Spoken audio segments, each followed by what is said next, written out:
Radhe Radhe, welcome to my channel Shilpa blogging mini blog. So আজকে আমি তোমাদের সাথে শেয়ার করবো আমার গোপালের নিত্য পুজো। প্রথমে তোমরা দেখলে আমি গোপালের বাসনটা ধুয়ে নেবো, তারপরে এর মধ্যে একটা জল নিয়ে এর মধ্যে এই যে জলের একটা মিশ্রণ আছে ওটা দেওয়ার পরে জলে তারপর তুলসী পাতাটা দিয়ে গোপালকে এবার স্নান করানোর সময় একটা জিনিস খেয়াল রাখবে, তুলসী পাতাটা কিন্তু দেওয়া দরকার, এটা জলকে শুদ্ধ করে। তবে প্রত্যেক দিন গোপালকে স্নান করাতে হয় যেহেতু ছোটো বাচ্চার মতো। তারপর ওকে আমি মুছিয়ে নেবো গাটা।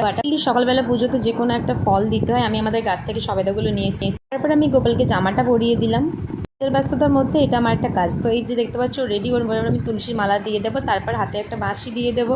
তো তারপরে চুল আর মুকুটটা লাগিয়ে এই যে পুরোপুরি সেজে উঠেছে আমার গোপাল। স্নান করার পর নির্দিষ্ট পাত্রে সবেদা আর আমি জলটা দিয়ে দিচ্ছি। সবেদা তুলসী পাতাটা দিতে হবে মাস্ট। আমি বিকেলবেলা এগুলোই গোপালকে দিই, চকলেট যা যাবতীয় বাচ্চারা যেমন দেয় তোমরা দিতে পারো এগুলো। আর স্নান করানোর জন্য এটা খুব দরকারি। তারপরে সাদা ফুল দিয়ে সাজিয়ে দিয়ে ফল দিয়ে তুলসী পাতাটা কিন্তু খুবই দরকার। তারপর ধূপ দিয়ে আরতি করে। ভিডিওটা ভালো লাগলে চ্যানেলটা লাইক এবং সাবস্ক্রাইব করো আর বলো রাধে রাধে।